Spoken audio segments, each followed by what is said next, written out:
You know, it's being done with such love and such enthusiasm from everybody, and I think that you'll be able to feel that coming off the screen. Before Oscar Isaac would take on the role of Apocalypse in X-Men Apocolypse, before his character Poe Dameron would prove that you don't need the Force to blow up the Death Star, before he picked up a Golden Globe Award nomination for Inside Llewyn Davis, and took home a win for his HBO miniseries Show Me a Hero. Now young Oscar, his family immigrated from Guatemala to America when he was still in diapers. His father, a medical specialist, enrolled young Oscar in a private school, but he got kicked out after he set off a fire extinguisher in the gymnasium and also defaced the mural.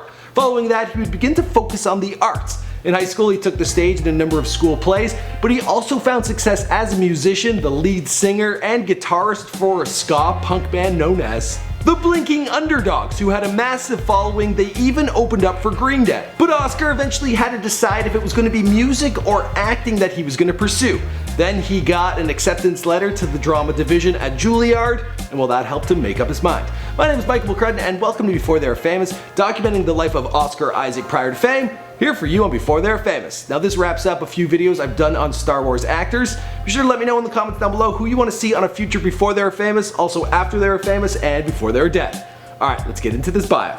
And just a heads up for you guys, Dr. Dre, Tech 9, Skepta, those are all on the way. You can suck yogurt from my head. Oscar Isaac was born Oscar Isaac Hernandez Estrada on March 9, 1979 in Guatemala. His mother, Marie Eugenia Estrada Nicole from Guatemala. His father is Cuban, named Oscar Gonzalez Hernandez Cano. And he works as a pulmonologist. Now it's some serious medical job having to do with internal organs. Yeah, the father's pretty bright.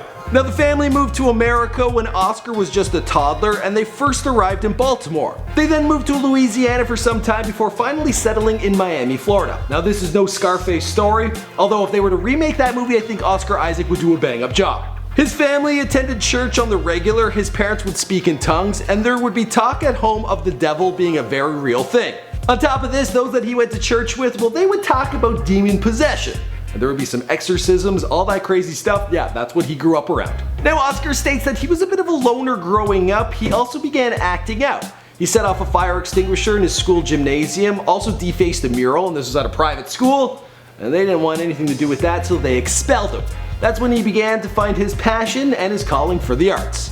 Him and his father would pass the time listening to Bob Dylan and Jimi Hendrix and discuss their work. He was also a massive fan of film, and his uncle Guillermo, well, he introduced him to Star Wars. It definitely made a huge impact. I mean, the moment when Darth Vader's helmet comes off and you see that he's just like a fat, sad old man. He also stated that he loved the X-Men comic books and was a huge fan of the Coen brothers' work. Interestingly enough, this would be the projects and the people he would go on to work with. While enrolled in high school, Oscar found work at his father's hospital where he would do general maintenance. He was also the frontman for a ska-punk group known as the Blinking Underdogs. The group actually had a pretty big following both online and at their shows. Now he was totally living a double life, but the guy states at this time in his life he was completely straight edge. After Isaac graduated high school in 1998, where he had regularly taken the stage as an actor in the school productions, he decided he would pursue acting as his career in the future. That's when he applied to Juilliard. It was then he moved to New York City and became immersed in the craft, and he stated at this time that he would do anything he could to be the best that he could be. Wow. I made it sound like the guy joined the military. He was still very much a part of the Blinking Underdogs, and they would find some success opening for Green Day. But eventually the group would disband in 1999. Why? Well, Oscar had to choose if it was going to be music or acting that he would focus on solely. Left them behind. And, well, I did leave the band behind, although the bass player now plays for Orgy. At 21 years old, Isaac won a place on the school's prestigious acting roster, and upon graduation he began performing in the Public Theater's Central Park production of Two Gentlemen of Verona. Now, I myself have actually performed Two Gentlemen of Verona at my university in our Shakespeare in the Park production. Yeah, I played Valentine, who's a womanizer turned one-woman man. And yeah, it was a good time. Isaac then landed a major part in the Nativity Story back in 2006, and following this he took on smaller roles until his big break in 2010's Robin Hood as the evil King John. The following year he did Sucker Punch as well as 10 Years and then Drive. Oh, and he was phenomenal in that. If you haven't seen it, you gotta go watch that movie. Where is he? He's in prison.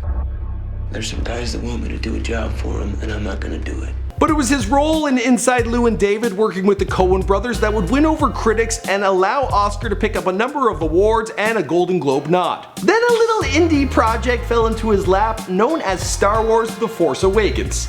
And that's when the guy became a household name. I was in a cafe in Paris with JJ, and he was pitching me the new Star Wars film and the character that I would be playing. Now originally, Oscar Isaac was hesitant to take on the role of Poe Dameron. Why? Well, that character was meant to be killed off early on in the film. He said this to J.J. Abrams, who then reflected on it, went back to the script, and rewrote it so he could keep that character in the franchise. All of a sudden, he had for himself his X-Wing pilot. And the rest of the story, well, you know the story because this is before they were famous. Red squad, blue squad, take my lead. I'm on it. You're gonna be on team.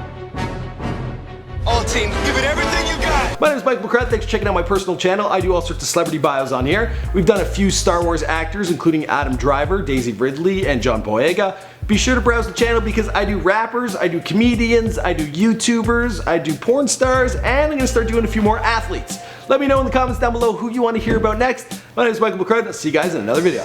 Our phones are being hacked. All of our information is up for grabs.